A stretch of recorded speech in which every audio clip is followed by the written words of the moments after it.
Boa noite, graças a paz. Boa noite. Mais uma vez aqui com os irmãos e as irmãs, uma alegria imensa poder compartilhar a palavra do Senhor. Dando continuidade ao que o Reverendo Edson tem ministrado ao longo do mês, 1 Reis, capítulo 16. 1 Reis, capítulo 16. É um capítulo com muitos versículos. No entanto, a gente vai ter um foco em um apenas. Eu vou fazer uma leitura de blocos de versículos para que a gente entenda o contexto do capítulo 16 e depois a gente vai focar no único versículo. Capítulo 16 de 1 Reis, verso de número 34. O tema da mensagem vai ser: nenhuma palavra de Deus falha. Nenhuma palavra de Deus falha. 1 Reis, capítulo 16, verso de número 34, que diz assim. A minha versão é nova versão internacional, então de repente pode estar um pouquinho diferente de umas outras versões. Durante o seu reinado, Hiel de Betel reconstruiu Jericó. Lançou os alicerces à custa da vida do seu filho mais velho, Abirão, e instalou as suas portas à custa da vida do seu filho mais novo, Segube, de acordo com a palavra que o Senhor tinha falado por meio de Josué, filho de Nun. Essa é a palavra do Senhor e nós oramos. Senhor, nós estamos mais uma vez gratos ao Senhor pela oportunidade de ouvir a Tua palavra. É o Senhor quem fala por meio da Tua palavra. E nós suplicamos para que o nosso coração seja impactado por Sua palavra. Que o Evangelho do Senhor alcance o nosso coração, transforme o nosso coração, santifique o nosso coração e nos impulsione a compartilhar do Senhor, de maneira que o Teu nome seja glorificado e as nossas vidas transformadas em nome de Jesus. Queridos, o livro de Reis é interessante, o capítulo 16 é mais interessante ainda, porque ele vai retratar um tempo sombrio, um tempo muito sombrio em Israel, no Israel do Norte. A gente tem aqui pelo menos 4 blocos de instruções. O primeiro, do versículo 1 ao versículo 7, vai tratar de Baasa como rei de Israel, mas Deus enviando um profeta para anunciar juízo. Olha o que diz os versículos. Então a palavra do Senhor contra Baasa veio a Geu, profeta, filho de Hanani. Eu o levantei do pó e o tornei líder em Israel, o meu povo, mas você andou nos caminhos de Jeroboão e me fez o meu povo pecar e provocar a minha ira por causa dos pecados deles. Por causa disso, por isso, estou na iminência de destruir Baasa e a sua família, fazendo a ela o que fiz a Jeroboão, filho de Nebate. Cães comerão os da família de Baasa, que morreram na cidade, e as aves do céu se alimentarão dos que morrerem no campo. Os demais acontecimentos do reinado de Baasa, seus atos e suas realizações, estão escritos nos registros históricos dos reis de Israel. Baasa descansou com seus antepassados e foi sepultado em Tisra, e seu filho Elá foi o seu sucessor. A palavra do Senhor veio por meio do profeta Geu, filho de Hanani, a Baasa e sua família, por terem feito o que o Senhor reprovava, provocando a sua ira, tornando-se como a família de Jeroboão, e também porque Baasa destruiu a família de Jeroboão. Ou seja, esses primeiros versículos, o Senhor está dizendo que Ele quem levantou. Foi Ele quem levantou Baasa para ser rei, e no entanto, este rei não andou no caminho do Senhor. Preferiu fazer o que era errado aos olhos do Senhor, e fazendo o que era errado aos olhos do Senhor, feriu aquilo que o Senhor havia instituído para o seu povo. Veja, o povo está andando no caminho errado, mas continua sendo o povo de Deus. Deus não olha para o seu povo na medida que o seu povo age. Deus olha para o seu povo à medida que Deus promete o que for feito ao seu povo. O Senhor é fiel àquilo que Ele prometeu, independente do seu povo Deus vai fazer o que tem que ser feito. No entanto, não andar no caminho reto do Senhor gera consequências. Um rei, como exemplo que deveria ser, tem também uma punição exemplar. Ele é tirado do seu reinado de maneira pesada, dura pela parte de Deus. Embora o Senhor avisasse de seus caminhos pecaminosos, ele não se arrepende. O segundo bloco, ele é mais extenso, eu não vou lê-lo por inteiro, mas é o verso do número 8 até o verso 20, que vai tratar de Elá como rei, reinando, Zimri sendo o assassinado e o reino que dura poucos dias, ou seja, Elá reina, mas é assassinado por Zimri, que reina por dias, poucos dias antes de ser morto. Então, do verso 8 até o verso 20, vem demonstrando mais uma vez a ação de alguém que se coloca como rei, age de maneira pecaminosa, o Senhor envia o juízo, levanta-se outro rei, o Senhor envia juízo, porque todos esses estão andando de caminho que não seja o caminho que agrada ao Senhor. Do verso 21 até o verso 28, Omri assume o trono, ele é forte politicamente, mas também corrupto espiritualmente. Então a gente tem, do verso 1 até o verso 28, reis que são reis que agem de maneira contrária à palavra do Senhor. E o verso de número 29 até 33, que trata de um dos reis que talvez seja o mais mencionado, o rei Acabe, que também é contrário aos caminhos do Senhor, fazendo o que não é agradável ao Senhor, a ponto de construir um templo para que seja adorado um outro Deus que não o Deus de Israel, a ponto de dizer que o novo reino dele e o novo Deus deste povo, que é o povo de Deus, fosse Baal. Então a gente tem aqui um cenário de idolatria, de desobediência, de tudo aquilo que desagrada a Deus sendo construído por reis que o Senhor havia levantado outrora, mas que desobedecendo ao Senhor, andam nos caminhos tortuosos. E para nosso maior assombro, este rei Acabe, que faz o que faz, que levanta um trono que não é para o Senhor, tem a empatia de grande parte deste povo, a ponto de este homem, no verso 34, querer reconstruir uma cidade que o Senhor havia destruído. A desobediência havia sido tão grande, a influência de Acabe era tão grande, a idolatria do povo havia se tornado de uma maneira tão grande, que este, de nome Riel, ou Iel, se levanta para construir algo que o Senhor, por meio do juízo instituído por ele lá atrás em Josué, havia destruído. É incrível como exemplos negativos, por mais que sejam negativos, se forem influentes, nos influencia ou influenciam aqueles que não estão sensíveis à voz de Deus, pecado. É incrível, reverendo, que a gente tenha hoje na sociedade vários exemplos de ensino negativo, mas que são influentes e influenciam a igreja do Senhor a andar nesses caminhos tortuosos. E isso é perigoso. Por quê? Primeiro, a palavra de Deus permanece, mesmo em meio à corrupção. A gente tem uma igreja, vamos colocar aqui, uma igreja no templo de Israel, que se submete a esse reinado de Acabe, cuja sua mulher não é uma mulher israelita, não é uma mulher que faz parte da aliança, mas que tem uma influência poderosa sobre a vida dele, a ponto dele caminhar nesse caminho tortuoso.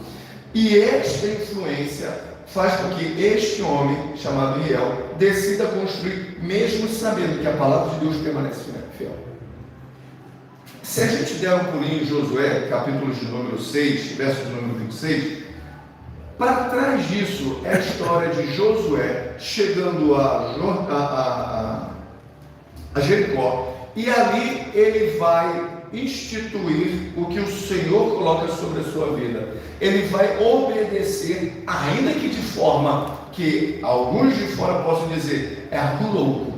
Como pode alguém obedecer ao Senhor contra uma muralha tão gigantesca, um povo tão forte, tão poderoso, com ações que não vai usar de arma, de espada, apenas obediência, obediência e obediência.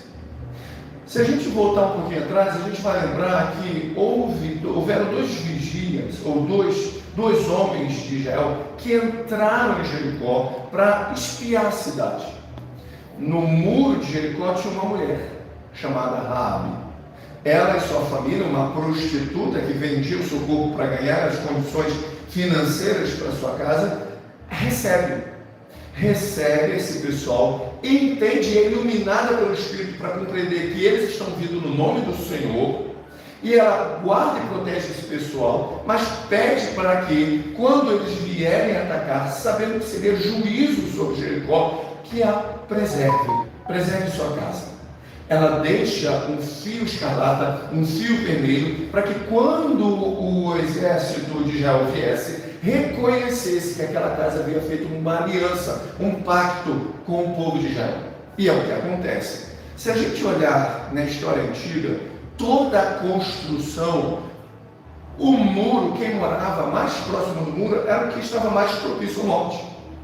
Era o povo que era menos olhado, menos resguardado, porque quanto mais para dentro da cidade, mais ficavam os poderosos, os que tinham condições, o rei daquela nação, ou o que dominava aquela nação. A gente tem uma mulher que está na beira, a gente tem uma mulher que está ali no canto, e mesmo assim, o Senhor guarda, protege uma mulher que não faz parte da aliança. Raabe não é uma israelita, Raabe não faz parte da aliança. No entanto, o Senhor preserva essa mulher a ponto dela, na genealogia de Deus, do Filho de Deus, de Jesus Cristo, ser aquela que vem trazendo, ou a avó de Jesus. Se a gente parar para olhar por essa perspectiva, a palavra de Deus permanece fiel mesmo em meio à corrupção. O Senhor diz por meio de Josué, no capítulo 6, verso de número 26, depois que Josué vence, naquele tempo, Josué fez o povo jurar e dizer: maldito diante do Senhor seja o homem que se levantar e reedificar essa cidade de Jericó, com a perda do seu primogênito lançará os seus alicerces, e à custa do filho mais novo colocará os portões. Josué, como um líder, como um homem do Senhor, lança uma palavra contra as destruições de Jericó. Aquele que reedificasse aquilo que Deus havia dado juízo, perderia o filho mais velho e o mais novo, indicando o quê? Que não haveria geração futura. Mesmo sabendo da palavra do Senhor, o povo se corrompe de uma maneira tão grande que não leva em consideração o que fora dito por Josué, o que fora dito por Deus por meio de Josué. Isso é algo muito, muito, muito real ainda hoje. Temos um encontro com o Senhor, conhecemos o Senhor, sabemos por sua palavra que Ele é justo, que Ele é santo e que Ele odeia o pecado, e mesmo assim, sabendo, andamos em caminhos tortuosos. O juízo do Senhor virá, e o mais triste é que nós não teremos descendentes para contar a nossa história se continuarmos caminhando por esse caminho. A palavra do Senhor, ela abençoa, ela é santa, ela é pura, mas também é dura. Mas ela é dura para quê? Para que a gente venha andar no caminho reto. Foram 500 anos desde a profecia. 500 anos. 500 anos desde que Josué chama o povo e diz: olha, é isso, não edifiquem uma casa. E ele não está falando para Jericó, ele está falando para o seu povo, para Israel, para que Israel não cometesse a loucura de querer edificar aquilo que Deus havia destruído. Nós precisamos aprender que aquilo que Deus tira da nossa vida, nós não podemos querer reconstruir novamente. Se Deus tirou da nossa vida, glória a Deus, ainda que tenha dolorido ou doído, continuemos firmes naquilo que Ele está construindo, porque o que o Senhor faz é infinitamente melhor do que aquilo que a gente construiu sem Ele.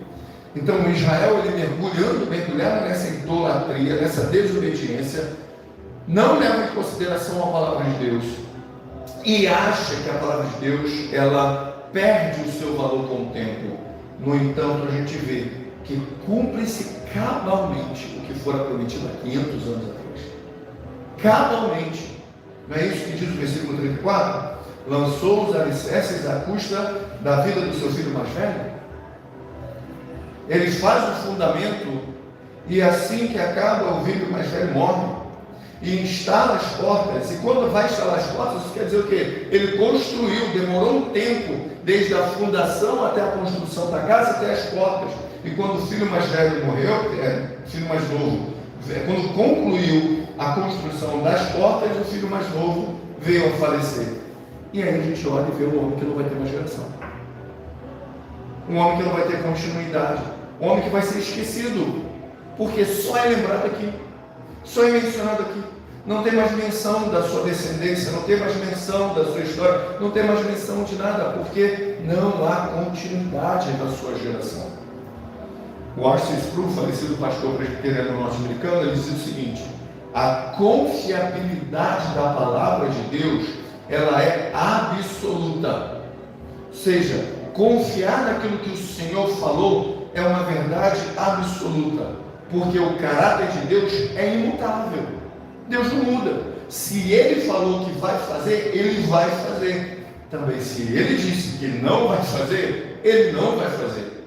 Se Deus falhar em uma só de suas promessas, Ele deixaria de ser Deus. Seria qualquer coisa. Seria uma invenção, seria qualquer coisa, mas não seria Deus. Então, diante dessa realidade, a gente precisa olhar para a palavra de Deus, crendo que ela continua tão verdadeira, tão real, e o Deus que a inspirou é tão fiel e vai cumprir cabalmente cada um dos pontos que Ele iluminou o povo de Deus a escrever. Vai cumprir. Ele vai cumprir. Segundo, o desprezo à palavra vai trazer prejuízo. Se Ele é fiel, se Ele vai honrar com aquilo que Ele disse para a glória dEle, o desprezo a essa palavra vai ser prejuízo para a nossa vida. Reconstruir Jericó era mais do que obras de engenharia. Era uma afronta à história da salvação.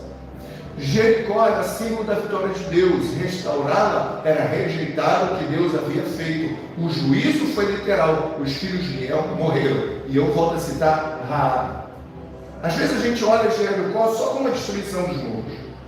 Mas a gente precisa olhar que Deus estava olhando para uma família, uma pecadora, e graciosamente essa história de destruição toda não só foi para Israel passar. Ele poderia passar para o outro lado, ele poderia ter um outro caminho, o Senhor poderia conduzir para outro caminho, mas o Senhor quis salvar uma pecadora, o Senhor quis salvar uma família, o Senhor salvou a Raabe. Desprezar a palavra traz prejuízo, já que uma pecadora, alguém que não conhecia o Deus de Israel, ela entende, ela é iluminada a compreender que o que estava acontecendo ali era juízo para uma nação, no entanto seria salvação para ela. Se ela não leva em consideração que era o povo de Deus, imbuído da palavra de Deus, obediente à palavra de Deus, ela também estaria contada como os que estariam sendo massacrados, mortos por causa da ira de Deus.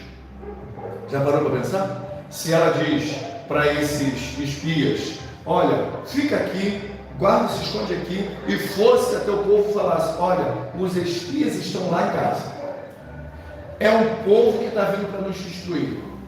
Ela iria ter o olhar bondoso do povo, ela teria de repente o olhar bondoso do líder governamental daquele povo, mas ela não estaria vivendo ou viveria o que ela viveu com Deus. Então, o desprezo à palavra traz prejuízo. E o desprezo à palavra tem sido algo real hoje no Brasil com relação à palavra. A palavra do Senhor, em muitos ambientes, ela é lida um versículo e ela é levada para tudo que é lugar, menos para a palavra. A palavra do Senhor hoje tem sido lida em casa muito menos do que era lida no passado. A palavra do Senhor hoje tem sido aberta no Salmo 91 como um amuleto, mas não tem sido lida, meditada, orada e obedecida e temida. Porque é por meio dela que o Senhor se revela, é por meio dela que o Senhor nos orienta. E se nós desprezamos o que o Senhor nos orienta, nós vamos sofrer, nós vamos padecer, nós vamos ter momentos até de muita realização. A gente pode ter até uma vida muito próspera, a gente pode ter poder, a gente pode ter influência, a gente pode ter uma série de coisas favoráveis, mas no final de tudo vai nos restar condenação. Porque não adianta viver uma vida toda de conquistas, de realizações, sem que o Senhor seja o centro da nossa vida e a sua palavra seja levada em consideração. Porque no final disso tudo, o que vai nos custar é a nossa vida. Uma vida eterna com o Senhor, uma vida eterna desfrutando da presença do Senhor, ela começa com a obediência à sua palavra nessa vida, nessa história. Abrindo mão de prazeres que podem, os nossos olhos, soarem como lícitos, perfeitos, mas que no final nos conduzirão à morte. Calvino, ele fala algo interessante acerca do desprezo à palavra do Senhor. A palavra de Deus não foi dada para ser jogada ao vento, mas para ser recebida com reverência. O desprezo dela é uma ingratidão que Deus jamais deixa impune. Se a gente parar para pensar que Deus não tinha que nos dar nada, Ele não tinha que fazer nada por nós, afinal de contas, somos pecadores. Além dele se revelar, Ele nos dá por meio de onde Ele se revela, a palavra. Se a gente olha para a palavra, é nela que quando estamos angustiados, aflitos, com medo, e abrimos a palavra, e aí o Senhor fala em suas palavras ternas e suaves e amáveis, e como diria o Tim Keller, a delícia da palavra do Senhor. E a gente olha, o Senhor é o meu pastor, e a gente para e pensa, a palavra está dizendo, Ele é o meu pastor. Como ovelha, eu não estou perdida, eu não estou desgarrada. Ele é o meu pastor, Ele vai cuidar de mim, Ele vai me amparar, ainda que eu ande pelo vale da sombra da morte. E olha que muitas vezes a gente anda e nem sabe. Ali o Senhor tem nos guardado. Às vezes a gente se sente vazio, solitário, achando que não tem mais ninguém. E há momentos que não tem ninguém. Mas a palavra do Senhor diz, eu jamais me esquecerei de você, jamais te desampararei, jamais, ainda que uma mãe esqueça do seu filhinho de dar de mamar, o Senhor jamais se esquece de nós. Desprezar a palavra do Senhor é ser ingrato com esse Deus que teve o cuidado de, ao longo de anos e anos, de séculos e séculos, inspirar homens das mais diversas culturas e profissões a escrever aquilo que para a nossa vida faz toda a diferença. Quando a gente lê um versículo bíblico e a gente para pensar, nossa, o Senhor está falando comigo, Ele há mais 1.000, 2.000 anos, 3.000 anos, 4.000 anos, inspirou um boiadeiro, cuidador de bois e de vacas, para que ele escrevesse. E ao lermos aquilo, a gente fala, nosso Deus é muito grande, bondoso, como seria ingrato rejeitar a palavra, rejeitar a palavra é uma demonstração de ingratidão com esse Deus que, olhando o futuro, o nosso presente, lá atrás escreveu, um dia essa palavra vai alcançar a igreja de Tangará, aqueles que a visitam e aqueles que a ouvem. É graça maravilhosa do Senhor para com as nossas vidas.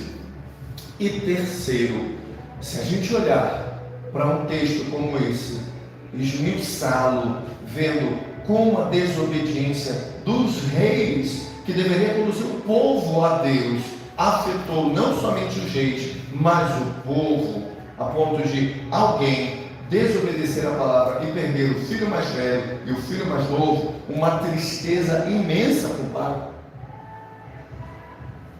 A minha mãe perdeu a minha irmã alguns meses antes do nascer. Era abril de 75. Minha irmã tem um meu sobrinho chamado Gilson. Posteriormente, ela passa mal, o médico libera ela vai para casa. No outro dia, ela volta urgente para casa. E o médico que atende fala: olha, o médico anterior ele teve um descuido com a sua esposa, como no caso do meu cunhado falando.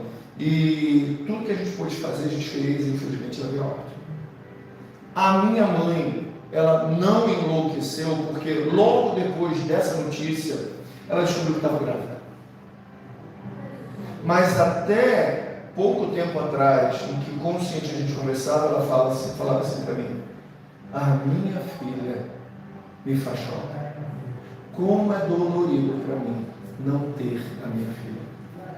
E ela, por saber que ela estava grávida de mim, ela se agarrou a mim como se eu fosse o esteio da sua salvação emocional. Ela soube que o Senhor Jesus Cristo era o Senhor da sua vida, ela soube que o Senhor Jesus Cristo era o Senhor quem a conduziu à vida eterna, ela tinha confiança de que a salvação veio por meio de Jesus Cristo, mas ela falava que se não fosse por mim, pela graça de Deus em ter dado um filho, ela não saberia como lidar com a morte da minha irmã. Então, por mais que passasse anos, eu com 49 anos, 48 para 49, enquanto minha mãe estava inconsciente das faltas e ausências que fazem um filho,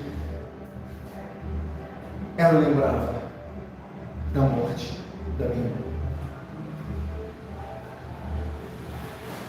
E aí eu fico imaginando, se o filho mais novo dela, que fui eu, morresse, se ela suportaria essa morte. Riel tem um filho mais velho, um homem, para aquele período, alguém que representaria a continuidade da sua herança. O seu nome seria passado por geração por meio desse filho. O filho mais novo, que era a representatividade da sua velhice, recebe grande maldição por desobediência de seu pai e deles próprios. Mas o ponto 3 nos traz um grande alívio. Cristo tomou sobre si a maldição da palavra para nos dar vida. Se o Senhor havia amaldiçoado Josué, havia amaldiçoado a Jericó, que ali não poderia ser edificado mais nada, e qualquer um que edificasse perderia o filho mais velho e o filho mais novo. Qualquer um que intentasse construir correria o risco de perder o filho mais velho. O Senhor, ele não correu o risco, ele morreu.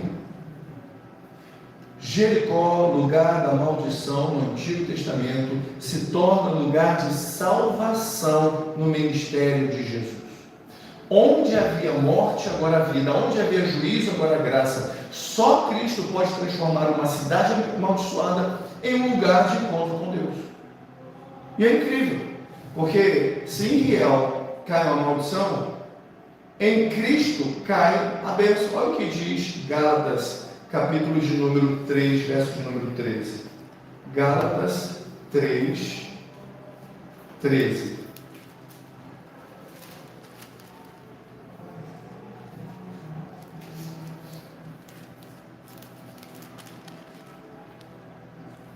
Gálatas 3, 13. Olha o que diz.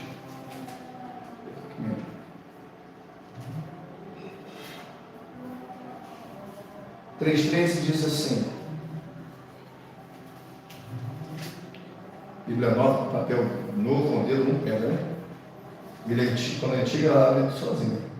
3,13 diz assim: Cristo nos redimiu da maldição da lei, quando se tornou maldição em nosso lugar, pois está escrito: maldito todo aquele que for pendurado num madeiro. Isso para que em Cristo Jesus a bênção de Abraão chegasse também aos gentios, para que recebêssemos a promessa do Espírito mediante a fé. Cristo veio e transforma o que era maldição em bênção. Não foi isso que ele fez com aquele cego em Jericó? O cego não estava cego debaixo do pecado e o Senhor cura. Zaqueu em Jericó também experimentou a mesma coisa, de ser alguém pária, alguém excluído, alguém que não era visto com bons olhos, receber em sua casa o Senhor e ser transformado a ponto de restituir o que ele havia tirado dos outros. Ainda que estivéssemos ou vivêssemos agora em desobediência ao Senhor, o Senhor é tão gracioso que ele envia o seu Filho. Ele desfaz a maldição, tornando em bênção, não simplesmente dizendo, não vai ser mais maldição, agora é bênção.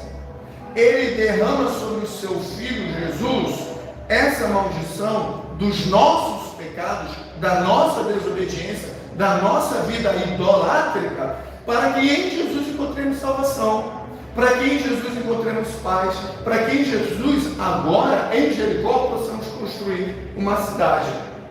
Porque agora em Jericó nós temos pessoas que foram redimidas, transformadas e que vão fazer a diferença propagando o Evangelho. E aí a gente olha o que Tim Keller ele vai dizer, muito bem dito, que no Evangelho vemos que Jesus não apenas nos livra da maldição da lei, mas Ele mesmo se coloca sob ela em nosso lugar. Ele recebeu o que nós merecíamos, para que pudéssemos receber o que Ele merecia. Jesus merecia receber todos os reinos, toda a glória, todo o louvor. Nós merecemos a maldição, nós merecemos a morte, nós merecemos a condenação, mas em Jesus recebemos a bênção. Recebemos em Jesus a morada eterna. Recebemos em Jesus um Pai eterno. Recebemos em Jesus esperança, paz. Recebemos em Jesus confiança e segurança. Ainda que nos meus olhos naturais tudo pareça que não vai dar certo, em Jesus é possível crer numa nova oportunidade, numa vida diferente, uma vida transformada, porque é Ele quem transforma. Se em 1 Reis 16 é um retrato da escuridão espiritual de Israel, reis maus, idolatria crescente, desprezo à palavra, o verso 34 nos lembra que a palavra de Deus, ainda que esteja em meio a todas essas trevas, ela nunca falha. Se no versículo 34 foi juízo, em Cristo é redenção. Se no versículo 34 foi condenação, em Cristo é salvação. A palavra, ou para quem despreza a palavra, ela continua sendo maldição. Mas para quem crê em Cristo, ela é vida e salvação. E eu trago 3 aplicações para a gente terminar. Primeiro, a cultura pode mudar. Estamos em 2025, quase já em 2026. Mas a palavra de Deus ela é eterna. E ignorá-la vai nos trazer consequências. Segundo, desprezar a palavra de Deus hoje traz morte espiritual. Morrer fisicamente é o pior dos problemas. Porque a gente pode morrer em Cristo e viver eternamente. Mas morrer espiritualmente é ser condenado ao inferno e ao seu sofrimento. Deus vela sobre a sua palavra para cumpri-la, diz Jeremias 1,12. E terceiro, só em Cristo encontramos libertação do peso da lei. Se a lei diz que desobedecer um ponto da lei, somos passíveis de toda a lei e condenados, em Cristo, ainda que intencionalmente ou por acidente nós venhamos a pecar, arrependendo-nos dos pecados, encontramos salvação. O chamado do Senhor é claro: não viver como Riel, que ignorou a palavra e colheu o juízo, mas viver pela fé em Cristo, que tomou a maldição e nos deu a bênção da vida eterna. Amém? Vamos orar? Senhor, nós queremos nessa hora colocar diante do Senhor a nossa vida. Nós sabemos, Senhor, que o mundo nos oferece e nos seduz com tantas e tantas belezas, riquezas, mas que no final, diante do juízo do Senhor, se nós desobedecemos o que Sua palavra nos chama a viver uma vida de santidade, seremos condenados e mortos espiritualmente. Mas se confiarmos no Senhor, que o Senhor é o Deus que transforma vidas, que o Senhor é o Deus que dá nova esperança, que o Senhor é o Deus que tira lá do muro aquela pecadora, excluída, pronta a ser morta por qualquer invasão, e coloca ela como alguém que faz na história, a história do nascimento de Jesus, o Senhor também pode fazer isso nas nossas vidas. Se nós obedecemos a Sua palavra e confiarmos no Senhor, ainda que desprezados por todos, o Senhor pode nos levar a caminhos muito mais belos e altivos. Assim nós te agradecemos, Pai, pela graça que nos alcançou, pela palavra do Senhor. Em nome de Jesus. Amém.